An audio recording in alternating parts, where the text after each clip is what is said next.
Hey gang, it's Professor Roth here with another exciting episode of Biology Class Online. And today we are going to talk about hydrogen bonds, water, acids, and bases. So last we left off, we talked about the different types of bonds that occur through chemistry. We talked about the covalent bonds where they share. We talked about ionic bonds where they basically turn to ions, and one's positive, one's negative, and they stick together like magnets. And then we talk about hydrogen bonds, and where that's really just a weak attraction between a slightly positive hydrogen atom and a slightly negative atom of some other type, usually water. So usually oxygen and water. And then we're also going to talk about some acids and bases, but kind of turning on from um, the magical world of water, love it. Turning on from hydrogen and hydrogen bonds. We're going to kind of pick up from there. So water, H2O, has some unique properties. And just like we said, hydrogen and oxygen share electrons, but not evenly. The electron from hydrogen spends most of its time with oxygen. Doesn't leave it completely, though. That gives hydrogen a slightly positive and oxygen a slightly negative charge. Because they are sharing, it's covalent. But because what happens is it gives the water molecule a positive end and a negative end, so it's like a pole, like a planet, with a magnetic north and a magnetic south pole. So we call them polar covalent bonds. So this uneven sharing, like I said, makes hydrogen slightly positive, oxygen slightly negative. So we say that water is polar, like a little magnet. Here's an example. You can see here the negative side and the positive side. All right, and we put two of them together, what happens is that the two magnets start to stick together. And this is what a hydrogen bond is. It's the weak attraction between hydrogen on one water molecule and the slightly negative oxygen on another water molecule. But it doesn't only stick to just water. It'll stick to anything else that's also polar that has a positive and negative side. So think of it like a magnet will stick to anything else that any other type of magnet, right? Or things that are ionic, because ionic, instead of it being a molecule with a positive and negative end, it's an atom that's either positive or an atom that's negative. And so they'll stick to it because that's just how magnets work. So water's got some pretty cool stuff going on. So a little bit more about hydrogen bonds. Like we said, it's a weak attraction between slightly positive hydrogen and slightly negative atom of some other molecule. When water sticks to other water molecules, we call that adhesion. Here's an example. Here's some water molecules. And you can see the oxygens and the hydrogens are all forming these hydrogen bonds, which if we put this in motion, this would form and break real quick, and they'd constantly form and reform, constantly break bonds and constantly form new bonds all over the place. That's what liquid water would look like. But water just doesn't stick only to other water molecules. You ever have to go outside after it rains or maybe on a dewy morning and get something out of your car and you come back in and you've got water on your feet? Yeah, but you also got bits of dirt and grass and other stuff, and it's stuck to the water and stuck to your foot. When water sticks to other things, something else besides water, we call that cohesion. So water is both adhesive, sticks to itself, and cohesive, it sticks to other things.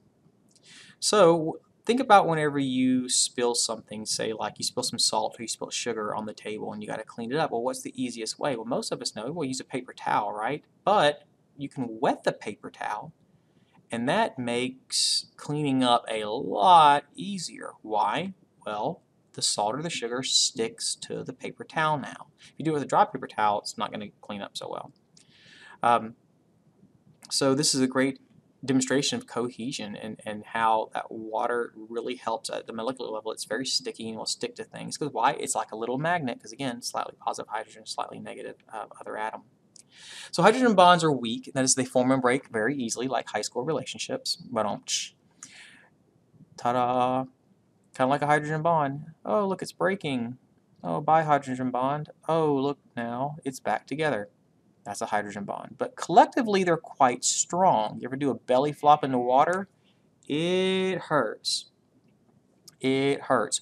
When you push through water, you're actually breaking hydrogen bonds. When you have a large surface area, like when you belly flop, They're so collectively the hydrogen bonds are strong enough to slow you down very quickly, and it hurts. People that actually want to commit suicide by jumping off of a bridge, they don't drown at first. What really kills them is the impact with the water. They're hitting the water so hard from such a high distance that it actually breaks their back or breaks their neck, and they die from that, or they could, are knocked out and cannot move to keep from drowning afterwards. It's a shame, but that's how water is. Water is just about as dense as concrete. It's just, thankfully it's got hydrogen bonds, and when we dive into water, we can actually push it. You can't dive into concrete, but when you jump from really high, you might as well be jumping onto concrete. So that's all the power of the hydrogen bond. It can be broken, but collectively they are quite strong. So lots of things do like water. If it likes water, we say it's water-loving. That's hydrophilic. Hydro meaning water, philic means to love. So things like salts and sugars, they all dissolve in water, right? So we call water the universal solvent because lots of things will dissolve in water. Lots of things like water. Do you know those things are polar, meaning they have a positive and negative end? Or ionic, which means it is completely negative or completely positive. Either way, these two will work with water because water is like a little magnet, so these would both work with it pretty well. So lots of things can dissolve in water. So when we talk about things dissolving in water, we have to talk about solvents, solutes, and solutions. So a solvent does the dissolving. So water is the universal solvent. So in this case, it would be water. So here's our picture of Kool-Aid, of water, before we put Kool-Aid in it, right? The solute is what gets dissolved. So in this case, if we're making Kool-Aid, it would be the actual, the sugary Kool-Aid. I don't really like cherry so much, but it's a good picture. I like tropical punch a lot better, just an FYI. Solution is when you actually mix the two together. So this is the solution, like the end of the problem, you get the solution. Well, the end of this, you actually get the solution. So a solvent, a solute, and a solution. Kind of an easy way to remember it is solution should be easy, right? It's what you get at the end. It's the solution, the last part of it. Okay, the solute is the word solute is physically smaller than the word solvent.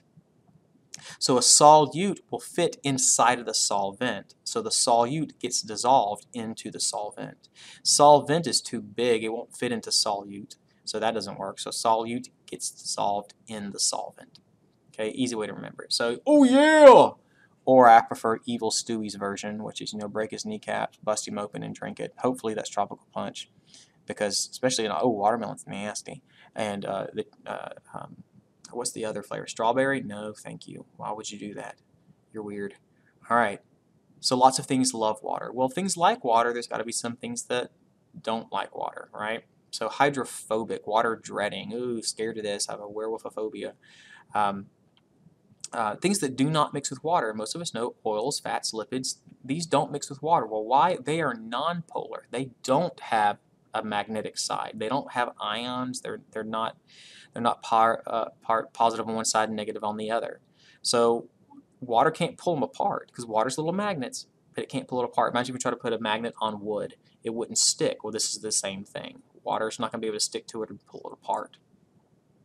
So, but this is very important for life because you're like 70–75% water, right? And we want to make sure that you 75% water. So we want to make sure that you are not leaking water all over the place. So our cells have a lipid that surrounds them called a phospholipid membrane. Lipids are nonpolar, so water doesn't like to go out of your cells. Now, technically, they are semi-permeable, so some water can, but the bulk of it does not, and that's good. We actually have lots of layers on our outer part of epidermis, and that keeps the water from getting out of our skin and into our skin, and that's good. And everything that's alive has a cell is made up of at least one cell or more, right? So everything that's alive has this lipid that helps keep water on the inside, so that way we don't dehydrate. So thank goodness not everything likes water. So surface tension and evaporation, whenever you have surface tension, what's going on here is that the hydrogen, it can't bind up to the air. So imagine you're at the top of a water column. You can bind all the water that's around you and below you, but you can't bind up. So what happens, you end up forming more bonds with what's directly on either side of you. What does that do to the water? Well, it makes it tighter across the top. That phenomenon is called surface tension. And so life uses that. This is a water strider bug. he's going to bounce across the surface of the water, moving quickly. He's distributing his weight over a large area so he doesn't push through and break the hydrogen bonds. And it's actually holding him up. You've also probably seen the little bugs that look like watermelon seeds. They swim around on the top of water. Be careful, they will bite you. They do have pinchers. I've gotten bit by them before. It's no fun. This was taken up in the International Space Station, and it was an experiment with water. Because there's no gravity, they didn't need a container to put water in. Now they do have this kind of like string material, just kind of anchor the water down. Because water will be cohesive and stick to this wire, keep it from floating around the ship.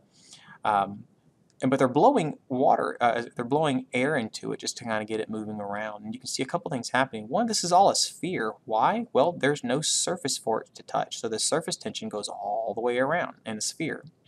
But also watch this.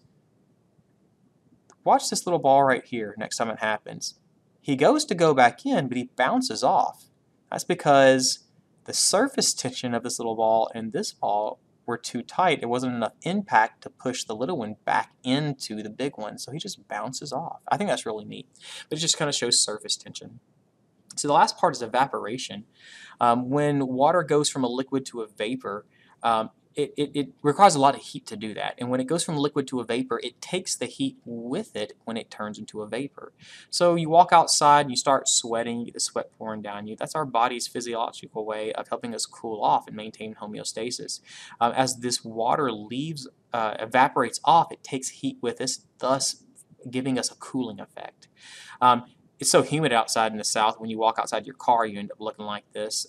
The water doesn't really go anywhere because the air is so saturated with water.